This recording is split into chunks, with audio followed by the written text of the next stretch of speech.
მოგესალმებით, ძირფას რადიოსანელებო, თქვენს მე გადაცემა წიგნებს, რომელსაც რადიო შოკოლადი და ჯეოსელი წარმოგიდგენთ. გადაცემა ეთერში გადის ყოველ ხუთშაბათს საღამოს 6 საათზე.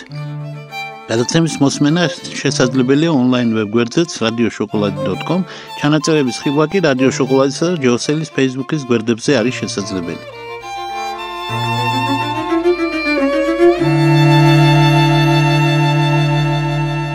დღეს ჩვენ ვილაპარაკებთ ისეთ მნიშვნელოვან და სერიოზულ ფიგურაზე, როგორიც არის ორტეგა გასეტი. ეს არის კაცი, რომლის გარეშე ესპანეთი არ იქნებოდა და რომლის გარეშე პრინციპში ალბათ ისეთი თანამედროვე მეცნიერებები, განსაკუთრებით ესა პოლიტოლოგია, სოციოლოგია, სხვა ნაკლებად წარმოსადგენია, რომ ყოფილიყო, მაგრამ ამავე დროს ეს არის ის გმირი, რომელმაც მოახერხა დაპირისპირების დროს არც ერთ მხარეს არ ყოფილიყო სამოქალაქო ომში, მაგრამ ისე კი არა, რომ ორივესი შეშინებოდა, არამედ ორივესი კრიტიკა შეძლო და მარხა ერთიც და მეორეც, ვინაიდან ერთმანეთს დაეტაკა სამოქალაქო ომში კომუნიზმი და ფაშიზმი და ორტეგა გასეტი აღმოჩნდა მე მგონი ერთადერთი ადამიანი მაშინ მსოფლიოში, რომელმაც თქვა არც ერთი. იმიტომ რომ ბევრი გადაიხარა კომუნიზმის მხარეს. ბევრი, განსაკუთრებით ეს ეხება ინტელექტუალებს. ეს ძალიან საინტერესო კაცი იყო, ბევრი თვალსაჩინით. უპირველეს ყოვლისა უნდა ვთქვათ, რომ ეს იყო უგანათლებულესი ადამიანი თავისი ეპოქის.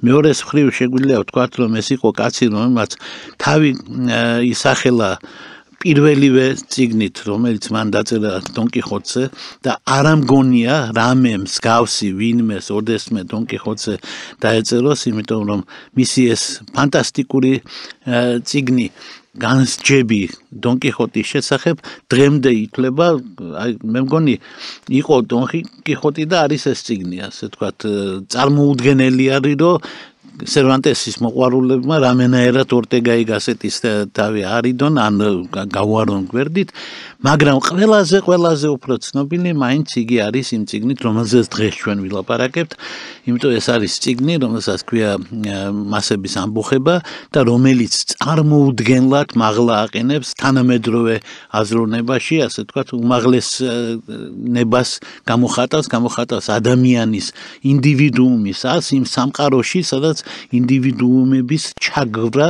იქცა ჩვეულებრივ მოვლენად. რა მოხდა მე-20 საუკუნის დასაწყისში? რაზე ლაპარაკობს ორტეგა გასეტი? ორტეგა გასეტი ლაპარაკობს, რომ ადამიანი, ინდივიდუუმი, რომელიც არის სამყარო, რომელიც არის ძვირფასი, რომელიც არის ყველაფრის საწყისი, იგი არის ყველაფრის საზომი, როგორც ბერძნები ამბობდნენ, იმდენად, რამდენად ისინი არსებობენ, ვინაიდან ადამიანში და ინდივიდუუმში არის მოქცეული კაცობრიობის ყველაზე მთავარი ნიშნები და ბოლოს ღმერთმა ადამიანის შექმნა და არა საზოგადოება, ასეა ყოველ შემთხვევაში იმ წიგნში, რომლის ხელში ასაღება შუა საუკუნეებში ჯერ ხელი უნდა დაგებანა, ბიბლია სანამ ხელს მოკიდებდი, აი იმ ადამიანს, რომელიც ღმერთმა შექმნა თავის სახედ და ხატად, ჩაენაცვლა ადამიანების ბრბო, რომელსაც მან დაარქვა მასა. და ამ მასას აღმოაჩნდა უნარი. და ეს უნარი ასეთია. ინდივიდს აქვს სწრაფვა იდეალებისკენ, სწრაფვა ცოდნისკენ, რაც უფრო განათლებული ადამიანი, მით უფრო აღიარებს იგი, რომ რაღაცები არ იცის. რაც მეც სწავლობს, მით უფრო ხვდები, რაც ცოტა იცი. რაც უფრო მეც გაიცნობ, მით უფრო აღმოაჩენ, რა უზარმაზარია სამყარო და შენ რა პატარა წერტილი ხარ ამ სამყაროში, რაც უფრო გადიხარ ამ სამყაროში და რაც უფრო იხედები, ასე თქვა, ჭოგრიტით კოსმოსში, მით უმეტეს აღმოაჩენ, რომ შენ საერთო წერტილიც არ ახარ ამ სამყაროში. მაშინ, როდესაც არსებობენ ადამიანები, რომელიც ეს პატარა ორღობეში ხედავენ მთელ სამყაროს და იქ თავის სოფელში, თავის პარტიაში, თავის ფრაქციაში, თავის პოლიტიკაში, სხვა იქ ხედავენ ყველაფერს და არ უყურებენ სამყაროს როგორც განსაკუთრებას, იმიტომ მათ უკვე იციან ყველაფერი. ანუ კაცობრიობა იყოფა ორი ტიპის ადამიანებად. ერთი, რომელთაც არაფერი არ იციან, იმიტომ რომ ყველაფერი იციან და ხვდებიან რომ ცოტა, და მეორე, რომელსაც არაფერი არ იციან, მაგრამ აბსოლუტურად დარწმუნებული არიან, რომ ყველაფერი იციან. ეს ორი კაცობრიობა მუდმივად შედგებოდა ამ ორი ადამიანისგან, უბრალოდ ერთნი იყვნენ უმცირესობაში, მაგრამ წარმოადგენდნენ ელიტას, მათ შორის მმართველ ელიტას, ხოლო მეორენი იყვნენ უმრავლესობაში, იყვნენ გლეხები, მუშები, ვინც გნებავს და წარმოადგენდნენ ხალხს. და მათ რიგებში თუ ვინმე ინტელექტუალი დაიბადებოდა, ის გადავიდოდა ელიტაში. ხოლო ელიტაში თუ ვინმე ვერ ივარგებდა, ის იქ ვერ გადადიოდა, ის აუცილებლად სხვაგან მიდიოდა, ანუ კვდებოდა ან სხვა. იყო სულ ორი ტიპის ადამიანი. იყო ელიტა, ანუ უმცირესობა და იყო უმცირესობის მართვა. ამასობაში გაიზარდა კეთილდღეობა. სამყაროში გაიზარდა კეთილდღეობა, ბევრი კარგი რამ მოხდა. მე-19 საუკუნე მოგეხსენებათ იყო მეცნიერების საუკუნე, იქნა გამოგონილი ბევრი რამ, ტრანსპორტი გაუმჯობესდა და ესა ბევრი რამ, ყველაფერი გაფრინდა ხალხი. წაში მატარებლები უკვე სარეისო დადია, ავტობუსები გამოჩნდა, მანქანა გამოჩნდა, მოტოციკლეტი, ყველაფერი გამოჩნდა, უკვე ესე იგი დირიჟაბლებს ენაცვლება, უკვე თვითმფრინავები ჩდება, მთელი ამბავი არის და რა თქმა უნდა კეთილდღეობა გაიზარდა. გაიზარდა კეთილდღეობა, ახლა შიმშილით უკვე ევროპაში თითქმის არავინ არ კვდება, არის გაჭირვებული ქვეყანა ესპანეთი, არის გაჭირვებული ქვეყანა პორტუგალია, უჭირს რა თქმა უნდა საბერძნეთს და იტალიას, მაგრამ ისე არა როგორც უწინ და ორტეგა გასეტი იბადება ისეთ ოჯახში და ისეთ განათლებას იღებს, რომ ხვდება, რომ მისი ესპანეთი ჩამორჩა ევროპას, ამიტომ იგი ცდილობს, რომ რამენაირად მოახდინოს ესპანეთის ევროპეიზაცია. ჩვენთვის სრულიად გასაგები თემაა, იმიტომ რომ ესპანეთი ყოველთვის ამბობდა, რომ ჩვენ ვართ ევროპა და ჩვენ ვეკუთვნით ევროპას, მაგრამ ზუსტად ისე, როგორც ჩვენ ვამბობთ, რომ ვართ ევროპა და ვეკუთვნით ევროპას, მაგრამ შიგნით გვაქვს ეჭვები. ჩვენი ეჭვები არის ჩვენს აზიურ წარმომავლობაზე, ესპანური ეჭვები იყო მათ აზიურ, აფრიკულ, ებრაულ და სხვა ფესვებთან დაკავშირებით და იყო პრობლემა ერთიანობის. რომელი პრობლემაც ჩვენ ნაკლებად გვაქვს, ყოველ შემთხვევაში ჯერ არ გვაქვს, ახლა მომავალში თუ გაგვიჩნდება და თუ იტყვის რომელიმე ჩვენი შემადგენელი ნაწილი, რომ კატალონიაა და თუ ახლა არ მინდა თქვა რომელი კუთხის, რომელი პარლამენტი რა გადაწყვეტილა, იმიტომ ეს არ მოხდება საქართველოში, იმედი მაქვს არასოდეს, მაგრამ იქ უკვე მოხდა, იცით თქვენ, რომ ესპანეთის დაშლის წინ არის, ახლა რო არ კონდეთ კონსტიტუცია, რომელშიც წერია, რომ დაშლა არ შეიძლება, დანარჩენი სხვა მხრივ უკვე დაშლილია, იმიტომ რომ კატალონია მიდის. ამ იდეების ქვეყანაში, ანუ იმ ქვეყანაში, რომელიც ვერ იყო ღრმად დარწმუნებული, რომ ევროპული ქვეყანა 1923 წელს ორტეგამ დაარსა ჟურნალი, რომელსაც ქვია რევისტა დე ოქსიდენტე. ანუ დასავლური ჟურნალი, დასავლური რევიუ. და დასავლურ ჟურნალში იგი ამტკიცებდა, რომ ესპანეთი არის ევროპის ნაწილი და უნდა იყოს ევროპის ნაწილი და უნდა შედიოდეს ევროპაში და ბოლოს, იცით, ბევრი რამ მოხდა ისეთი, რომელიც არაევროპული იყო ამ ქვეყანაში, მაგრამ მან მოახერხა ისეთი წიგნი დაწერა და ესპანურ მასალაზე ააგო, რომელიც ერთ-ერთი ყველაზე ევროპული წიგნია ყოველ შემთხვევაში იმ ეპოქაში, რომელშიც ჩვენ ვიცხოვრეთ. ის აღმოჩნდა ერთადერთი ბრძენი, ვინც წინასწარ დაინახა მასობრივი სახელმწიფოს საფრთხე. რას ნიშნავს ერთადერთი? სხვები რას უყურებდნენ? სხვები უყურებდნენ ორი ძალის დაპირისპირებას, ორი იდეა, რომელიც ორივე მომდინარეობს ერთი დიდი ფილოსოფოსისგან, ანტიკურობიდან, პლატონიდან. ორი დიდი იდეა, ნაციონალური იდეა და სოციალური იდეა. დაეჯახა ერთმანეთს. ნაციონალ სოციალიზმი და კომუნიზმ სოციალიზმი. დაეჯახა ერთმანეთს. ვინ არის ადამიანი? ესაა მთავარი კითხვა. ადამიანი არის საზოგადოების ნაწილი, თუ ადამიანი არის, ასე ვთქვათ, ეთნოსის ნაწილი. საზოგადოებაში რა არის? ეთნოსი არის მთავარი, თუ სხვა სისტემა, ერთმანეთთან ურთიერთობა, ნაცია, ასე ვთქვათ, თუ ყველაზე მთავარი არის ეთნოსზე დაფუძნებული ნაცია. ნაცია როგორ შენდება? ნაციას ვინ აშენებენ? გერმანელები, თუ გერმანიის მოქალაქეები, ქართველები, თუ საქართველოს მოქალაქეები. როდესაც კონსტიტუცია იწერებოდა, საქართველოს კონსტიტუცია, იქ იყო აზრი, რომ ჩვენ ქართველები ვაცხადებ და სხვა.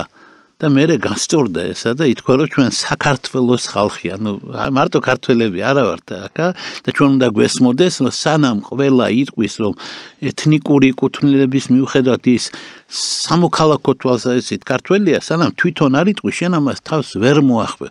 ზუსტად ასე დადგეს ორი საკითხი. ერთ ადგილას გაიმარჯვა, ასე ვთქვათ, კომუნიზმმა, მეორე ადგილას გაიმარჯვა ფაშიზმმა. იტალია აღმოჩნდა ადგილი, სადაც კლასიკური ფაშიზმი ჩამოყალიბდა, ანუ არტისტული.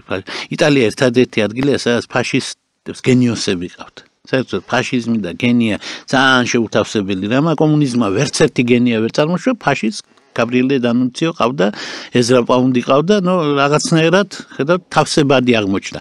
ანუ ის გაცილებით უფრო საშიში იდეოლოგია აღმოჩნდა ბევრისთვის, ამიტომ როდესაც თომას მანს დაუსვეს კითხვა კომუნიზმი თუ ფაშიზმი, ან თქო მეზიზღება ორივე, მაგრამ კომუნიზმი მირჩევნია. იმიტომ ფაშიზმი კიდევ უფრო საშიში არის და ასე დაინახა მან. არის ხალხი, რომელიც თვლის, რომ ფაშიზმი უფრო დიდი საშინელება იყო ვიდრე კომუნიზმი. ორტეგაი გასეტი იყო პირველი მოაზროვნე ევროპაში, დღემდე რჩება პირველ დიდ და ერთადერთ მოაზროვნედ, რომელმაც იცის, რომ აქ ტოლობის ნიშანია. რომელმაც სამოქალაქო ომის დროს, რომელმაც იფეთქა ესპანეთში, მას უკვე ჰქონდა დაწერილი მასების ამბოხება, მასების ამბოხებიდან უკვე გამომდინარეობდა ის, რაც მოხდებოდა და მოხდა ესპანეთში. ამ ომის დროს მას ის ავად იყო, მას მოაკითხეს კომუნისტებმა და მოთხოვეს პეტიციაზე ხელი მოეწერა. მან ეს ხალხი არ მიიღო უბრალოდ. მიმართ რომ შემოანგრიეს და დალეწეს და ოჯახი რო ჩაერია და კინაღამ დახოცეს ერთმანეთი, მან უთხრა რომ ეს ტექსტი უნდა შეიცვალოს, ასეთი რადიკალური არ უნდა იყოს. სხვა რამე უნდა დაიწეროს, რასაც მან და სხვა ინტელექტუალებმა ხელი მოაწერეს. მაგრამ რო დაინახა რა მიმართულება მიიღო, ასე ვთქვათ, ესპანურმა რესპუბლიკურმა მოძრაობამ, რომლის სათავეში აღმოჩნდნენ კომუნისტები და მე სტალინი და სხვა კომუნისტები აქედან ეგრევე ჩაერივნენ საბჭოთა კავშირიდან, რა თქმა უნდა და ესენი იყვნენ და იქ ჰემინგუეები და სხვა ასეთი მე ვიტყოდი გაცილებით ნაკლებად გარკვეული ხალხი პოეტურ საფარველში რო ხედავდნენ რესპუბლიკურ მოძრაობას, ასე ვთქვათ, ესპანურს, ისინი იყვნენ იმ მხარეს, მაგრამ ორტეგაი გასეტი წავიდა ემიგრაციაში, მოიარა ბევრი ქვეყანა, ბოლოს პორტუგალიაში გამაგდა, ბევრგან იყო, ჰოლანდიაში იყო, სხვაგანაც იყო და ეს კაცი აკრიტიკებდა ერთსაც და მეორესაც და 58 წელს ესპანეთში რო დაბრუნდა, ფრანკოს არ ყოლია უფრო დიდი კრიტიკოსი ვიდრე იყო ორტეგაი გასეტი. ანუ ფრანკოსაც და ფაშისტებსაც აკრიტიკებდა და თან ენა ქონდა ძალიან მწარე, შემიძლია ილია ჭავჭავაძეს შევადარო,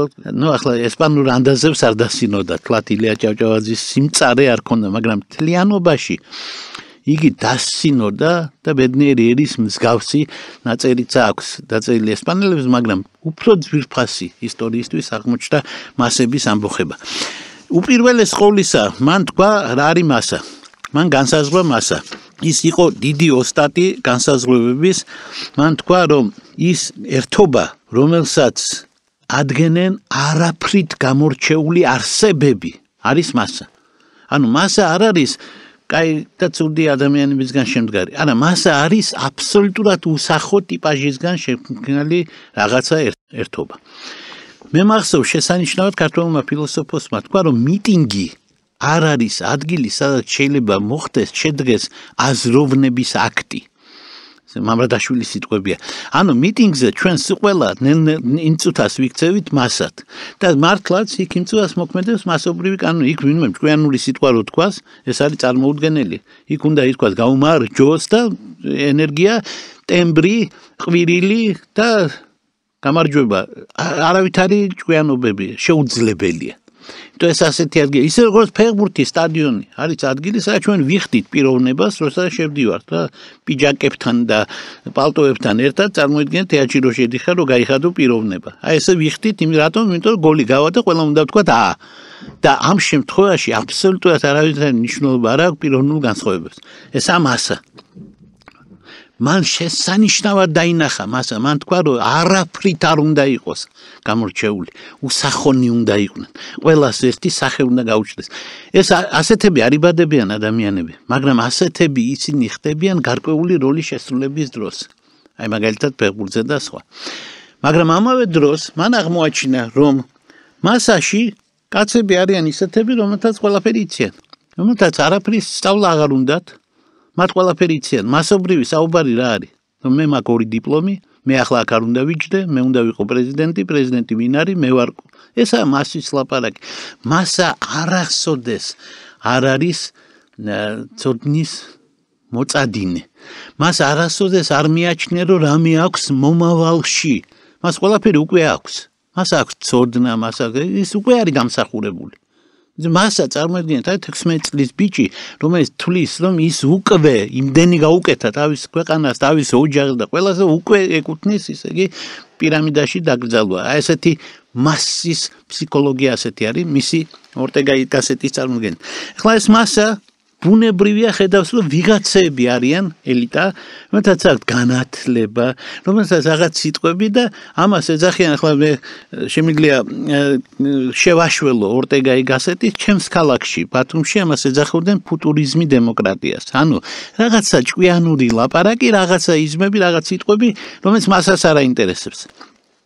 ეს მასა ნელ-ნელა იზრდება. იყო დრო, როდესაც მართველი იყო ელიტა, უმცირესობა, ხოლო მასა იყო მართული. მაგრამ დგება დრო, როცა ელიტა ქრება და საერთოდ ნელ-ნელა ქრება, თქვენ შეგიძლიათ ნახოთ რა მართალი იყო ორტეგა გასეტი, უბრალოდ გადახედეთ თანამედროვე პოლიტიკურ სპექტრს მთელ მსოფლიოში. ისინი ყველანი არიან ერთი, ან ხანდახან ორი თავით დაბლა, ვიდრე მათი წინაპრები, პოლიტიკური წინაპრები. რა თქმა უნდა, ოლანდი ჩრდილიც არ არის მიტერანის, ორივე სოციალისტური პარტია, მაგრამ სად მიტერანი, სად ოლანდი, ვინ შეადარეს, ფრანკს რო უთხრა, ალბათ ძალიან გაუკვირდება, იმიტომ რომ გადაგვარდა ეს კლასი. არ ნიშნავს, რომ უკეთესები ყავთ დღეს, რა თქმა უნდა არა, მაგაზე არა ლაპარაკი, სხვა პარტიასაც არ ყავს უკეთესი, მაგრამ თავისთავად ეს ისეთივე შედარება, როგორც ტრამპი რო შეადარა ხოლმე რონალდ რეიგანს.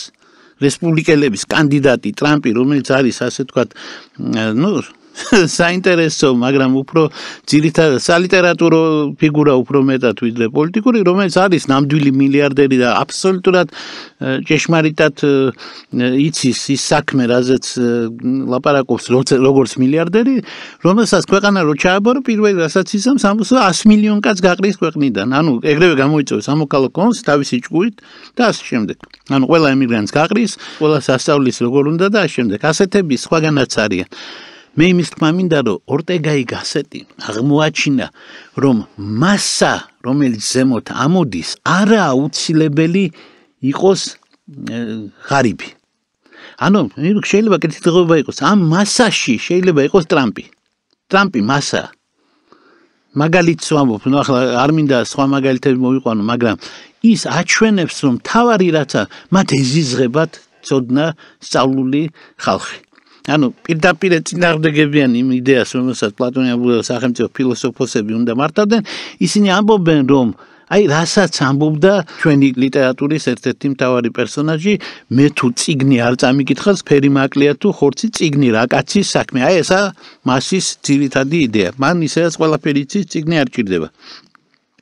მას აქვს სრული დარწმუნება იმაში, რომ იგი რეალურად არის მთავარი ძალა. ანუ იყო ორი სიტყვა.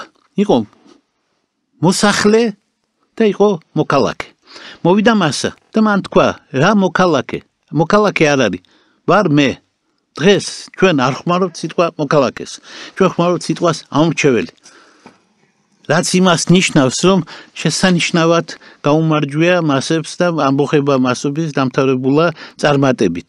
ორტეგა გასეტი აღმოჩნდა მართალი. რატომ? იმიტომ მან თქვა, მოქალაქეები აღარ არიან ისტორიაში და ახლა არიან ამორჩევლები, ანუ არიან ხმები და არა მოქალაქეები.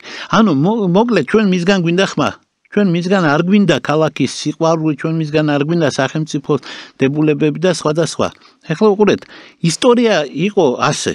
ოდესღაც ისტორია შედგებოდა მასებისგან. მასა და მისი ამბოხება და მისი დაბრუნება, ასე თქვა, ხელისუფლებაში და მასობრივი ხელისუფლება, რომლის ერთ-ერთი ყველაზე საშიში ნიშანი დღეს გაჩნდა, აგერ 30-იან წლებში წერდა ორტეგა გასეტი და დღეს არსებობს, ისე იგი საშუალება, რომ მასობრივ საინფორმაციო საშუალება შეუძლია ადამიანის მოკლას და გააცოცხლოს. ეს არაფერი პრობლემა არ არის. იტყვის მოკვდაო, ყველა დაიჯერეს, მოკვდა რა, აბა ისე ხوار იტყვისო. ანუ მას აქვს საშუალება ერთ წამში მიაწდინოს ეს, მასებს აქვს საშუალება, რომ არც სჭირდება ასეთი ტექნიკური აღჭურვა, როგორც ტელევიზია, Facebook-ი გაქვს, კომპიუტერი გაქვს, ან ტელეფონი რაღაცა ხო გაქვს, ან Twitter-ი, უბრალოდ ტელეფონი და შეგიძლია დააჭირო თითი და გასცე ინფორმაცია, რომლის სიზუსტეს ვერავინ ვერ შეამოწმებს ერთი პერიოდი. Რა თქმა უნდა, მე ვიღაცა გამოჩნდება და იტყვის ცნობილი ქართული სიმღერიდან ცოცხალი ვარ, მაგრამ ეგ არ ნიშნავს იმას, რომ მასას არ აქვს ეს ხელში, ეს იარაღი. იყო დრო, როდესაც არ იყო ქალაქები. მოდი გავიხსენოთ, მასა საიდანაა, მასა იმ ეპოქიდანაა წამოსული, როდესაც არ იყო ქალაქი. ქალაქი არის ცივილიზაციის ნიშანი. როდესაც ური, ან ურუქი, ან ნინევი, ან ბაბილონი რაღაცა ასეთ ქალაქი კეთებოდა, მას 5 ზოლი ჰქონდა. ეს ზოლები არის პირველი ის ზოლი, რომელშიც საკუთრივ ქალაქია, სადაც მეფის და ღმერთის და მეფის სასახლე დგას, ისა, რომელსაც გალავანი ახლავს, ისაა ქალაქი. ამის ირგვლივ შემდეგ, ამ გალავნის გვერდიდან არის ქალაქის ის წრე, სადაც გლეხობა მიწათმოქმედებას მისდევს. იმის ირგვლივ არის მესამე წრე, სადაც სანახები არის, საძოვრები. მეოთხე წრე არის, სადაც სანადიროა და მეხუთე წრეა, რომელიც უდაბნოა. აი, ფილოგენეზი იწყება უდაბნოდან და მოდის ქალაქში. გაჩნდა ენქიდუების მასა. საწყენია, რომ ეს სახე არ უთქვამს ორტეგაი გასეტის, მართალია მე უნდა აჩუქა, რომ ეს რო გეთქვა, კარგი იქნებოდაო.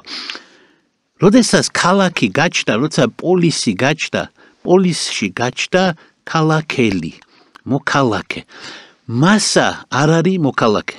მასა არის მეორე ნაწილი. მოქალაქე არის კაცი, რომელიც მონაწილეობს საქმეში.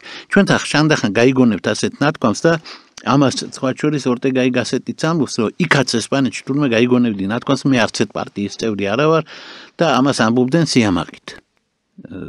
ოღონდ ჩვენ უნდა ვიცოდეთ, რომ ძველი ბერძნები მაგალითად ამბობდნენ, რომ ვინც არის ქალაქელი, ვინც არის პარტიის წევრი, ანუ ვინც არის დაინტერესებული ქალაქის ცხოვრებით, ისაა მოქალაქე, პოლიტეს. ხოლო ვინც არ არის ქალაქის წევრი, ვისაც არ აინტერესებს ქალაქის ამბები, მოკლედ ვისაც პოლიტიკა არ აინტერესებს, ის არის ცალკე პირი, ანუ იდიოტეს.